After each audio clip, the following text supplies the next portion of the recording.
ಸರಿ, ನನ್ನ ಸಣ್ಣದೊಂದು ವಿನಂತಿ ಇದೆ. ಏನು? ನಾನೀ ಅಭ್ಯಾಸದ ಆರಂಭನ ನಾನು ತಾಯಿಯ ಮಂತ್ರದಿಂದ ಶುರು ಮಾಡಿ. ಯಾವ ಮಂತ್ರ? ಓಂ ಮಾತ್ರೈ ನಮಃ. ಸರಿ, ಹಾಗಾದ್ರೆ ನಾವು ಪ್ರಾರಂಭ ಈ ಮಂತ್ರದಿಂದನೇ ಮಾಡೋಣ. ಸರಿ. ಎಲ್ಲದಕ್ಕಿಂತ ಮೊದಲು ಈ ರೀತಿ ಕುತ್ಕೊಳ್ಳಿ. ಉಸಿರು ತಗೊಳ್ಳಿ. ದೀರ್ಘವಾದ ಉಸಿರು. ಇನ್ನೂ ದೀರ್ಘವಾಗಿ ನಿಯಂತ್ರಣ ಮಾಡ್ಕೊಳ್ಳಿ. ಈ ಉಸಿರನ್ನ ಕಟ್ ಹಾಕಿ. ಸಮಸ್ತ ಧ್ವನಿಗಳು ನಿಮ್ಮ ಹೊಟ್ಟೆಯಿಂದನೇ ಬರೋದು. ಗುರುಜಿ, ನಾನು ಸತ್ತು ಹೋಗ್ತೀನಿ. ನಾನು ಸತ್ತು ಹೋಗ್ತೀನಿ. ಖಂಡಿತ ಇಲ್ಲ, ಪ್ರಯತ್ನ ಮಾಡಿ. ಅಯ್ಯೋ, ನೋಡಿ ಮಹೋದಯರೇ, ಒಂದ್ ವೇಳೆ ನೀವು ಇದೇ ರೀತಿ ಮಾಡ್ತಿದ್ರೆ ಈ ಕಲೆನ ನಿಮ್ ಕೈಲಿ ಕಲಿಯೋದಕ್ಕಾಗೋದಿಲ್ಲ. ಇಲ್ಲ ಇಲ್ಲ ಗುರುಗಳೇ, ಇಲ್ಲ, ಕ್ಷಮಿಸಿ ಕ್ಷಮಿಸಿ. ನಾನು ಇನ್ನೊಂದ್ಸಲ ಪ್ರಯತ್ನ ಪಡ್ತೀನಿ. ಸರಿ ಸರಿ, ನಡೀರಿ, ಮತ್ತೆ ಪ್ರಯತ್ನ ಮಾಡಿ. ಸರಿ. ದೀರ್ಘವಾದ ಉಸಿರು, ಇನ್ನೂ ದೀರ್ಘವಾಗಿ. ನೋಡಿ ನನ್ನ. ಓಂ ಮಾತ್ರೇ ನಮಃ. ಓಂ ಮಾತ್ರೇ ನಮಃ. ನೋಡಿದ್ರ ನೀವು ನನ್ನ? ಖಂಡಿತ ಅದೇ ರೀತಿ ಮಾಡಬೇಕು. ಪ್ರಯತ್ನ ಮಾಡಿ. ಓಂ ಮಾತ್ರೇ ನಮಃ. ಇನ್ನೂ ಗಮನ ಕೊಡಿ. ಓಂ ಮಾತ್ರೇ ನಮಃ. ತುಟಿ ಅಲ್ಲಾಡಬಾರ್ದು, ಒಳಗಡೆಯಿಂದ. ಓಂ ಮಾತ್ರೇ ನಮಃ.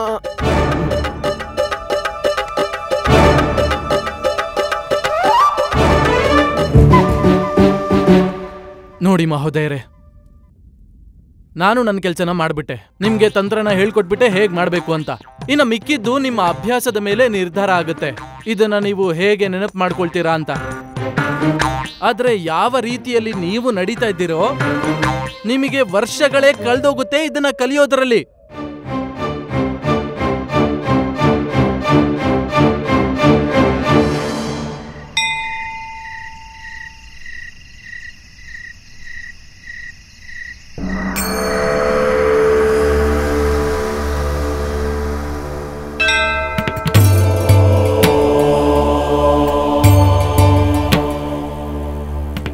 ತಾಯಿ, ನನ್ನ ಪ್ರೀತಿಯ ಕರುಣಾಮಯಿ, ನಾನು ಇನ್ನೊಂದು ಕಾರ್ಯನ ಇಟ್ಕೊಂಡು ನಿಮ್ಮ ಮುಂದೆ ಬಂದಿದ್ದೀನಿ. ಆ ಕಾರ್ಯ ನಮ್ಮ ರಾಜ್ಯದ ರಾಜಕೋಶದ ರಕ್ಷಣೆ. ಕಾರ್ಯ ನಮ್ಮ ಮಹಾರಾಜರದ್ದು. ನನ್ನ ಅನ್ನದಾತನನ್ನ ಮೋಸದಿಂದ ರಕ್ಷಣೆ ಮಾಡೋಕೆ. ನನ್ನ ಈ ಕಾರ್ಯಕ್ಕೆ ನಿಮ್ಮ ಆಶೀರ್ವಾದದ ಹಸ್ತನ ನನ್ನ ತಲೆ ಮೇಲಿಡಿ ಅಮ್ಮ. ನಿಮ್ಮ ಅನುಕಂಪನ ನನಗೆ ಪ್ರದಾನ ಮಾಡಿ. ವಚನ ನೀಡ್ತಿದ್ದೀನಿ, ಎಲ್ಲಿವರೆಗೂ ನಾನು ಈ ವಿದ್ಯೆ ಕಲಿಯೋದಿಲ್ವೋ ಅಲ್ಲಿವರೆಗೂ ಅನ್ನ ನೀರು ನಿದ್ರೆ ಏನೂ ಮಾಡೋದಿಲ್ಲ. ಆಶೀರ್ವಾದ ಮಾಡಿ.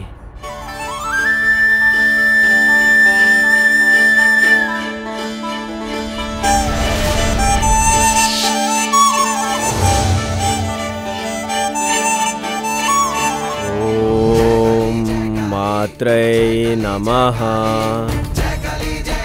ಓಂ ಮಾತ್ರೇ ನಮಃ. ಓಂ ಮಾತ್ರೇ ನಮಃ. ಓಂ ಮಾತ್ರೇ ನಮಃ. ನಾಗೇಂದ್ರಹಾರಾಯ ತ್ರಿಲೋಚನಾಯ ಭಸ್ಮಾಂಗರಾಯ ಮಹೇಶ್ವರಾಯ ನಿತ್ಯಾಯ ಶುದ್ಧಾಯ ದಿಗಂಬರಾಯ ತಸ್ಮೈ ನಕಾರಾಯ ನಮಃ ಶಿವಾಯ. ನಾಗೇಂದ್ರಹಾರಾಯ ತ್ರಿಲೋಚನಾಯ ಭಸ್ಮಾಂಗರಾಯ ಮಹೇಶ್ವರಾಯ ನಿತ್ಯಾಯ ಶುದ್ಧಾಯ ದಿಗಂಬರಾಯ ತಸ್ಮೈ ನಕಾರಾಯ ನಮಃ ಶಿವಾಯ.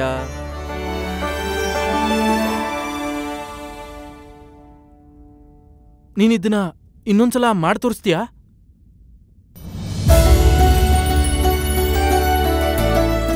ನಾಗೇಂದ್ರಹಾರಾಯ ತ್ರಿಲೋಚನಾಯ ಭಸ್ಮಾಂಗರಾಯ ಮಹೇಶ್ವರಾಯ.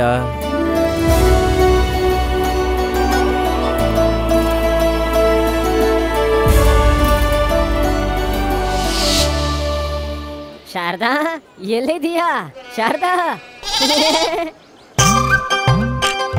ಅಯ್ಯೋ, ಆಚೆ ಈಚೆ ಯಾಕೆ ನೋಡ್ತಿದೀಯಾ? ನಾನು ಎಲ್ಲಿದ್ದೀನಿ?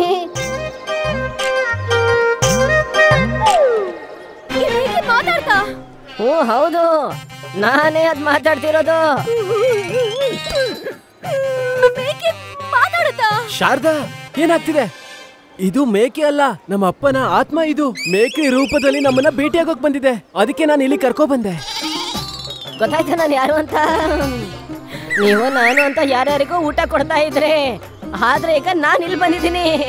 ಎಲ್ಲಿದೆ ನನ್ನ ಬೂಂದಿಯಿಂದ ಮಾಡಿರೋ ಲಡ್ಡು? ಅದೇ ನೀನ್ ನನಗೆ ತಿನ್ಸ್ಬೇಕು ಅನ್ಕೊಂಡಿದ್ಯಲ್ವಾ? ಏನ್ ನೋಡ್ತಿದ್ಯಾ? ನಿನ್ನ ಹತ್ರನೇ ಮಾತಾಡ್ತಿದ್ದೀನಿ. ಅಮ್ಮ, ಗುಂಡಪ್ಪ, ಬೇಗ ಬನ್ನಿ. ಏನಾಯ್ತು? ತಾಕಿರ್ತಿದ್ಯಾ? ಆತ್ಮ ಬಂದಿದೆ. ಆತ್ಮನ? ರಾಮ ಅವರ ತಂದೆ ಆತ್ಮ. ಎದುರುಗಡೆ ಇದೆಯಲ್ಲ, ಇದು ತೇಕೆ. ಅಯ್ಯೋ ಅಲ್ಲ ಕಣೋ, ನನ್ ಮಾವನವ್ರ ಆತ್ಮ. ಆಶೀರ್ವಾದ ತಗೋ. ಯಾಕೆ ಅನುಮಾನ ಪಡ್ತಿದ್ಯಾ ಲಕ್ಷ್ಮಿ? ನಾನೇ ಅವನು, ನಿನ್ನ ಪ್ರೀತಿ, ನಿನ್ನ ಪತಿ. ಮೇಲೆ ಯಾಕೆ ನೋಡ್ತಿದ್ಯಾ? ಕೆಳಗಡೆ ನೋಡು, ಕೆಳಗಡೆ. ಹ್ಞೂ, ನಾನೇ ರಾಮನ ಅಪ್ಪ. ಅಮ್ಮ, ಏನ್ ಮಾಡ್ತಿದ್ದೀರಾ? ಅಪ್ಪ ನಮ್ಮನ್ನ ಭೇಟಿ ಆಗೋಕೆ ಅಷ್ಟು ದೂರದಿಂದ ಬಂದಿದ್ದಾರೆ. ನೀನ್ ಇಲ್ಲೇ ನಿಂತ್ಕೊಂಡಿದ್ಯಾ? ಹೋಗು ಹೋಗು, ಮುಂದೆ ಹೋಗು, ಆಶೀರ್ವಾದ ಎಲ್ಲ ತಗೋ.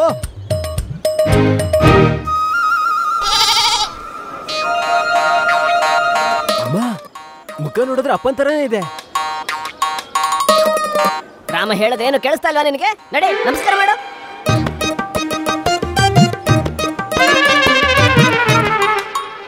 ಯಾವಾಗ್ಲೂ ಯಾರ ಮಾತು ಕೇಳೋದೇ ಇಲ್ಲ. ಅಂದ್ರೆ ಯಾವಾಗ್ಲೂ ಮೌನ ವ್ರತ ಮಾಡ್ತಿದ್ಯಾ. ಇದೇ ತರ ಜೀವನ ಪೂರ್ತಿ ಮೌನ ವ್ರತ ಮಾಡಿದ್ದಿದ್ರೆ ನನ್ನ ಜೀವನ ಎಷ್ಟು ಸುಖಮಯವಾಗಿರ್ತಿತ್ತು. ಏನ್ ಸುಮ್ಮನೆ ಜಪ ಗಿಪ ಮಾಡ್ತೀಯೋ ಇಲ್ಲ ಮಾಲೆ ಹಿಡ್ಕೊಂಡು ನಾಟಕ ಮಾಡ್ತಿರ್ತೀಯೋ ಏನೋ? ಇವ್ರೇ ರಾಮನ್ ತಂದೆ. ಇನ್ಯಾರು ಆಗಕ್ ಸಾಧ್ಯನೇ ಇಲ್ಲ. ಇಲ್ಲಾಂದ್ರೆ ಇಂಥ ಮಾತನ್ನೆಲ್ಲ ನಿಮ್ಮ ಹತ್ರ ಯಾರು ತಾನೇ ಆಡ್ತಾರೆ ಅಮ್ಮ?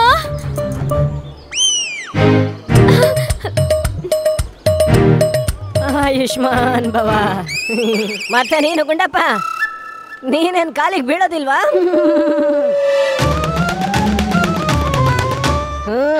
ಆಯುಷ್ಮಾನ್ ಭವ. ಓದ್ಕೋತಿಯೋ ಇಲ್ಲ ಯಾವಾಗ್ಲೂ ಗಂಟೆ ಜೊತೆ ಆಟ ಆಡ್ತಿರ್ತೀಯೋ? ಓಲ್ತೀನಿ. ಅಯ್ಯೋ, ಏನಾದ್ರೂ ಊಟ ಗಿಟ್ಟ ಹಾಕ್ತಿರೋ ಇಲ್ವೋ? ಏನ್ ಹೇಳ್ತಿದ್ದಾಳೆ? ಅವ್ರು ಕೇಳ್ತಿದ್ದಾರೆ ಭೋಜನಕ್ಕೆ ಏನ್ ಬೇಕು ಅಂತ. ಈಗಲೇ ಮಾಡಿ ತಂದ್ಕೊಡ್ತೀವಿ. ಬೂಂದಿಯಿಂದ ಮಾಡಿರೋ ಲಾಡು. ಬೇಗ ತಗೋಬಾ, ಬೇಗ ತಗೋಬಾ. ಏನ?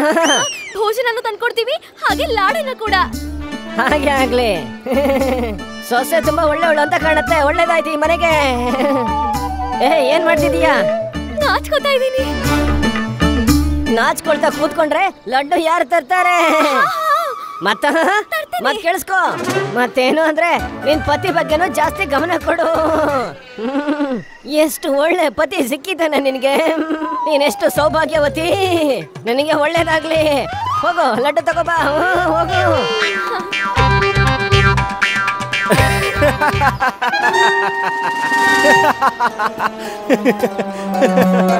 ನೀನ್ ಯಾಕೆ ನಗ್ತಾ ಇದೀಯಾ? ನಿಮ್ 3 ಜನ ನೋಡ್ ನಗಾಡ್ತಿದ್ದೀನಿ. ಇದು ಅಪ್ಪ ಅಲ್ಲ, ಕೇವಲ ಸಾಧಾರಣ ಮೇಕೆ. ಅದ್ ನಾನು ಅಪ್ಪನ್ ಧ್ವನಿಲಿ ಮಾತಾಡ್ತಿದ್ದೆ. ಅದ್ ನಿಮಗೆಲ್ಲ ಅನಿಸ್ತು ಮೇಕೆನೆ ಮಾತಾಡ್ತಿದೆ ಅಂತ. ನಿನ್ ಬಾಯ ಕಲ್ಲಾಡ್ಲಿಲ್ಲ? ಅದೇ ಶಾರದಾ, ಆ ಕೋತಿ ಆಡ್ಸೋನ್ ಮಾತಾಡ್ತಿದ್ನಲ್ಲ, ನನ್ ತುಟಿ ಅಲ್ಲಾಡ್ತಿರ್ಲಿಲ್ಲ. ಇದನ್ನ ಪಕ್ಷಿ ಭಾಷೆ ಅಂತ ಹೇಳ್ತಾರೆ ಅಮ್ಮ. ನೆನೆ ಒಂದ್ ಪ್ರದರ್ಶನ ನಡೀತಲ್ಲ, ಅದು ಹಾಗೆ ಮಾಡಿದ್ದು. ಲಕ್ಷ್ಮಿ, ಹಾಗೆ ಯಾಕೆ ನಾನು ನೋಡ್ತಿದ್ಯಾ?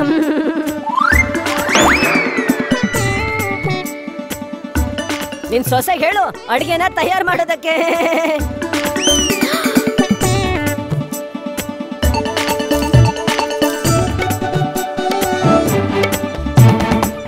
ಬೇಗ ಕಲ್ತ್ಬಿಟ್ಟಲ್ಲ ಅಮ್ಮ. ಎಲ್ಲ ತಾಯಿ ಆಶೀರ್ವಾದ ಗುಂಡಪ್ಪ. ಆ ತಾಯಿ ಆಶೀರ್ವಾದ ಇದ್ರೆ ಏನ್ ಕಷ್ಟ ಆಗತ್ತೆ ಹೇಳು ಗುಂಡಪ್ಪ. ನಡಿ, ಒಬ್ರಿಗೆ ಶಿಕ್ಷೆ ಕೊಡಿಸ್ಬೇಕು ಮಹಾರಾಜರ ಕಡೆಯಿಂದ. ಸಮಯ ಅಂತೂ ಬಂದಿದೆ. ಅವನ ರಾಶಿಗೆ ಈಗ ಗ್ರಹಣ ಹಿಡಿದಿದೆ.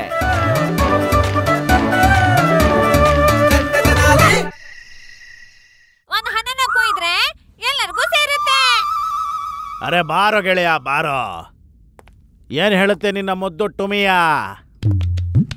ಈಗ ತಾನೇ ಊಟ ಮಾಡಿದೆ, ಅದಕ್ಕೆ ಈಗ ವಿಶ್ರಾಂತಿ ತಗೋತಾ ಇದೆ. ಹೇಳ್ತಿತ್ತು ಇಷ್ಟು ಒಂದು ಒಳ್ಳೆ ಊಟ ಆದ್ಮೇಲೆ ಮಜ್ಜಿಗೆ ಸಿಗದೆ ಇದ್ರೆ ಆರೋಗ್ಯ ಹಾಳಾಗತ್ತೆ ಅಂತ.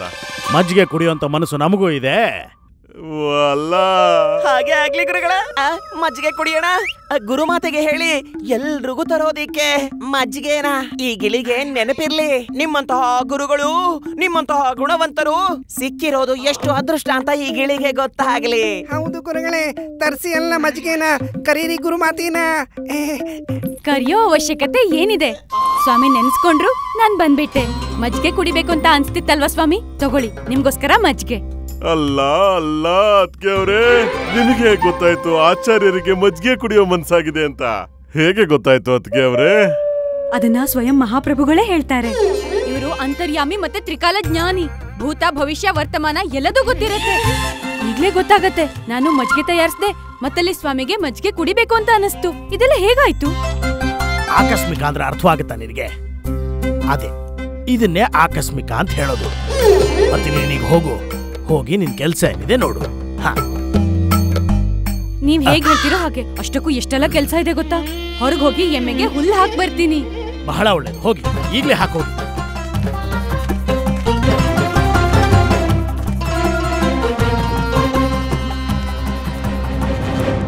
ಕರಿ ನಿನ್ನ ಟುಮಿಯಾನ.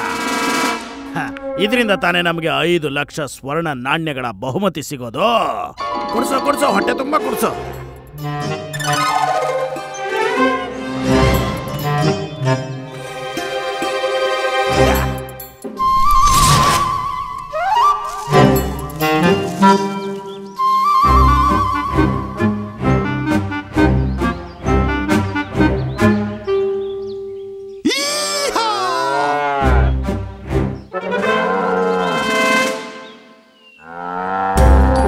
ವರಣ್ಮಾಲಾ, ಅಯ್ಯೋ ನಾನ್ ಕರೀತಿದ್ದೀನಿ ನಿನ್ನ ಪ್ರೀತಿಯ ಎಮ್ಮೆ.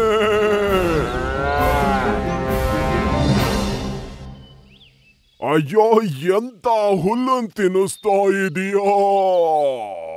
ಸ್ವಲ್ಪನೂ ರುಚಿನೇ ಇಲ್ಲ. ಯಾರು ತಿಂತಾರ ಈ ಹುಲ್ಲನ್ನ? ಎಮ್ಮೆ ಮಾತಾಡ್ತಿದೆ ಪ್ರಭು.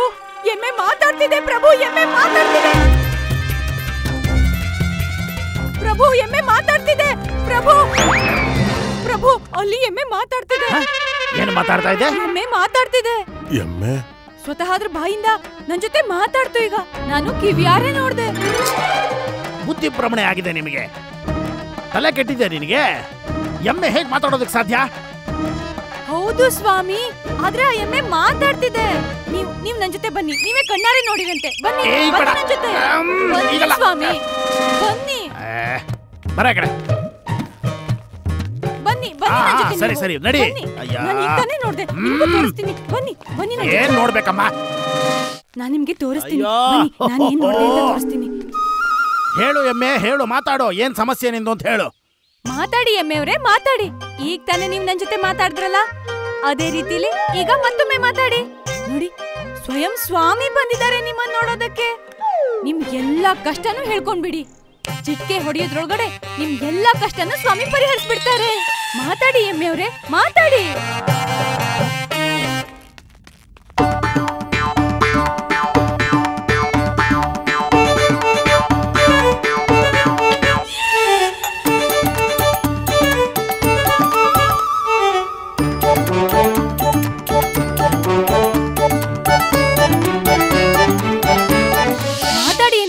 ನನ್ನ ಹತ್ರ ಮಾತಾಡ್ತಿದ್ರಿ ತಾನೆ? ಸಾಕ್ ಮಾಡು ನಿನ್ನ ಪ್ರಲಾಪನ. ಬುದ್ಧಿ ಹೋಯ್ತಾ ನಿಂದು? ನನ್ನ ಗೆಳೆಯನ ಪಕ್ಷಿ ಮಾತಾಡುತ್ತೆ ಅಂತ ಹೇಳಿದ್ರೆ ಜಗತ್ತಿನಲ್ಲಿರುವಂತ ಪ್ರಾಣಿಗಳೆಲ್ಲ ಮಾತಾಡೋಕ್ ಸಾಧ್ಯನಾ? ಇವತ್ತು ಹೇಳ್ತಾ ಇದೆ ಎಮ್ಮೆ ಮಾತಾಡ್ತಿದೆ ಅಂತ, ನಾಳೆ ಹೇಳ್ತೀಯ ನಾಯಿ ಮಾತಾಡ್ತಿದೆ ಅಂತ, ಮತ್ತ ಆಮೇಲೆ ಬೆಕ್ಕು ಮಾತಾಡುತ್ತೆ ಅಂತ. ಆ ರೀತಿ ನಡೆಯುತ್ತಾ? ಎಲ್ಲಾದ್ರೂ ಇದೆಯಾ? ನೋಡ್ದೆ ಸ್ವಾಮಿ, ಈಗ ತಾನೇ ನೋಡ್ದೆ. ಈಗ ತಾನೇ ಇದು ನನ್ನ ಹತ್ರ ತುಂಬಾ ಮಾತಾಡ್ತು. ದಯವಿಟ್ಟು ನಿಮ್ ತಲೆ ಓಡಿಸೋದನ್ನ ನಿಲ್ಸಿ ಧರ್ಮಪತ್ನಿಯವರೇ. ಯಾರಾದ್ರೂ ವೈದ್ಯರ ಹತ್ರ ಹೋಗಿ ಮೊದಲು ನಿಮ್ಮ ತಲೆ ಸರಿ ಆಗೋದಕ್ಕೆ ಔಷಧಿನ ಕೊಡ್ಸೋಣ ಬನ್ನಿ. ಎಲ್ಲಿ ಮಾತಾಡಿ. ಎಮ್ಮೆ ಮಾತಾಡ್ತಂತೆ. ನಾನು ಹೇಳಿದ್ದಪ್ಪ ಬಾಯಿಲೆ. ನಾನು ಹೋಗಿದ್ದು ಬಾಯಿಲೆ. ನನ್ ತಲೆನು ಕೆಟ್ಟ. ಇವಳೆಲ್ಲ ಒಳಗಡೆ ಬರ್ತಾ ಇದ್ದಾರೆ. ಲಾಮ ಇನ್ನೂ ಅಲ್ಲೇ ಇದ್ದಾನೆ. ಏನ್ ಮಾಡ್ಲಿ?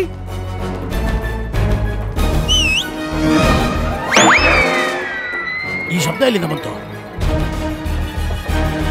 ಯಾರದಲ್ಲಿ ಯಾರದ? ಪ್ರಭು ನನ್ಗನ್ಸತ್ತೆ ನಮ್ ಎಮ್ಮೆ ನಮ್ಮನ್ನ ಮತ್ತೆ ಕರೀತಿದೆ ಅಂತ. ಸುಮ್ಮನೆ ಇರಮ್ಮ. ಎಮ್ಮೆ ಮತ್ತೆ ಯಾಕಮ್ಮ ಕರೆಯುತ್ತೆ? ಒಂದ್ ಕೆಲಸ ಮಾಡು, ನೀನ್ ಒಳಗಡೆ ಹೋಗಿ ವಿಶ್ರಾಂತಿ ತಗೋ.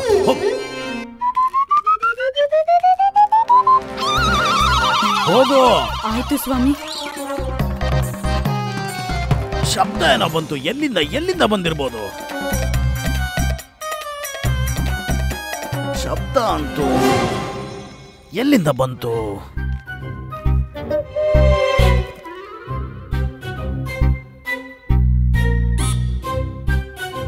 ಈ ಶಬ್ದ ಅಂತೂ ಬಂತು, ಎಲ್ಲಿಂದ? ಆದ್ರೆ ಯಾರಿರ್ಬೋದು?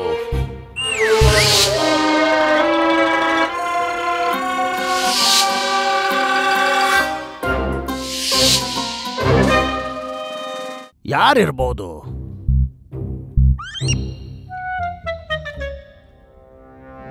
ಒಂದ್ ವೇಳೆ ಆ ಪಂಡಿತ ರಾಮಕೃಷ್ಣ ಅಲ್ಲ ತಾನೆ? ಏನ್ ಗುರುಗಳೇ, ಆ ಪಂಡಿತ ರಾಮಕೃಷ್ಣ ವಿಜಯನಗರದಲ್ಲಿ ನಿಮ್ಮ ಬುಡವನ್ನು ಎಷ್ಟು ಅಲ್ಲಾಡಿಸಿದಾನಂದ್ರೆ ನಿಮ್ಗೆ 4 ದಿಕ್ಕುಗಳಲ್ಲೂ ಅವನೇ ಕಾಣಿಸ್ತಾ ಇದ್ದಾನೆ. ಆನಂದ ತಗೊಳ್ಳಿ, ಮಜ್ಜಿಗೆ ಇದು. ಸಮಾಧಾನ ಮಾಡ್ಕೊಳ್ಳಿ ಆಚಾರ್ಯರೇ. ಆದ್ರೆ ಒಂದ್ ವಿಷಯ ನಮಗೆ ಅರ್ಥ ಆಗ್ತಾ ಇಲ್ಲ. ನೀವು ಈ ಪಂಡಿತ ರಾಮಕೃಷ್ಣನ ವಿಷಯವಾಗಿ ಯಾಕೆ ಇಷ್ಟೊಂದು ಆತಂಕಗೊಳ್ತೀರಾ? ಅದಕ್ಕೆ ಏನ್ ಕಾರಣ? ಏನ್ ಮಾಡ್ತಿದ್ದೀರಾ ಪಠಾನ್ ಬಾಬಾ? ಯಾಕೆ ಉರಿತಾ ಇರೋ ಬೆಂಕಿಗೆ ತುಪ್ಪ ಸುರಿತಾ ಇದ್ದೀರಾ? ಕೈ ಹಾಕಿದ್ರೆ ಸುಟ್ಟೋಗ್ತೀರಾ ನೋಡಿ. ಆಮೇಲೆ ನಿಮ್ಮನ್ನ ಸಂಭಾಳಿಸೋದ್ ಕಷ್ಟ. ಅಯ್ಯೋ ಆಚಾರ್ಯರೇ, ಸಮಾಧಾನ ಮಾಡ್ಕೊಳ್ಳಿ. ಅವನ ಬಗ್ಗೆ ನಾವು ಚರ್ಚೆ ಮಾಡೋಷ್ಟು ಯೋಗ್ಯನೇ ಅವನು. ನೀವು ಎಲ್ಲಿ ರಾಜಗುರುಗಳು, ಅಂದ್ರೆ ಆಸ್ಥಾನದ ಸಾಮ್ರಾಟನಿಗೆ ಗುರುಗಳು. ಅವನೆಲ್ಲಿ ಸಾಧಾರಣವಾದ ಸರಳ ಮನುಷ್ಯ. ಈಗ ಸಮಾಧಾನ ಮಾಡ್ಕೊಳ್ಳಿ. ಈಗ ಈ ತಂಪಾದ ಮಜ್ಜಿಗೆಯನ್ನ ಕುಡಿಯಿರಿ.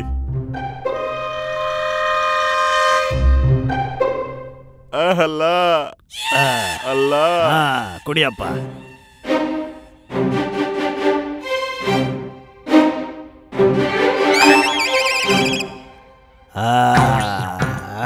ಗೆಳೆಯ, ಹೇಗನಿಸ್ತಾ ಇದೆ ನಮ್ಮ ಮಜ್ಜಿಗೆ? ಅಲ್ಲ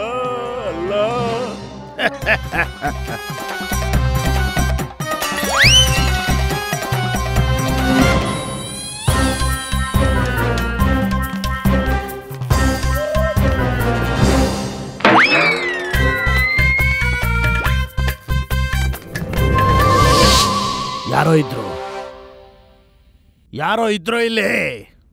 ಆದ್ರೆ ನನಗೆ ಯಾಕೆ ಹೀಗೆ ಅನಿಸ್ತಾ ಇದೆ? ಬೇರೆ ಯಾರು ಅಲ್ಲ, ಪಂಡಿತಾನೇ ಇದ್ದ ಅಂತ. ಇದೊಂದೇ ವಾಸನೆ. ಅಯ್ಯೋ ಆಚಾರ್ಯರೇ, ಮನ್ಸಿಂದ ತೆಗ್ದಾಕಿ ಆ ಪಂಡಿತನ್ನ. ನೋಡ್ಲಿಲ್ವ ನೀವು ಆಸ್ಥಾನದಲ್ಲಿ ಅವನ ಮಾತನ್ನ ಹೇಗೆ ನಿಲ್ಸಿದ್ದೆ ಅಂತ?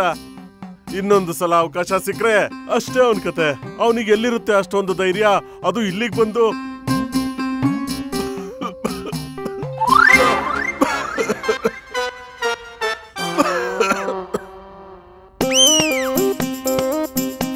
ಏನಾಯ್ತು? ಅಯ್ಯೋ ಹೋಯ್ತು. ಏನ್ ಹೋಯ್ತು? ಪಠಾನ್ ಸಾಹೇಬ್ರೆ, ಏನ್ ಹೋಯ್ತು? ಎಲ್ಲಿಗೆ ಹೋಯ್ತು? ಯಾಕೆ ಹೋಯ್ತು?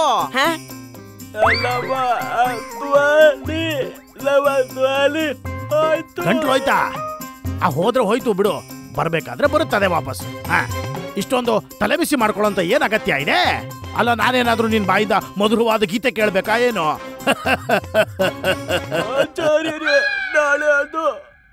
ನಾಳೆ ಏನು? ನಾಳೆ ನಾವು ದರ್ಬಾರಿಗೆ ಹೋಗ್ತೀವಿ. ಆಗ ಪಕ್ಷಿ ಏನ್ ಹೇಳ್ಬೇಕು ಅದು ಹೇಳುತ್ತೆ. ನಾವು ಆ ಬಹುಮತಿನ ತಗೋತೀವಿ, ಮತ್ತೆ ಕೆಲಸ ಮುಗೀತು. ಹೋಗಿ ವಿಶ್ರಾಂತಿ ತಗೊಳ್ಳಿ. ನಾಳೆ ನಾವು ಸ್ವರ್ಣದ ನಾಣ್ಯಗಳನ್ನ ಎಣಿಸುವಂತ ಕಾರ್ಯಕ್ರಮ ಇದೆ. ಅದಕ್ಕೋಸ್ಕರ ಶಕ್ತಿನ ಉಳಿಸಿಟ್ಕೊಳ್ಳಿ.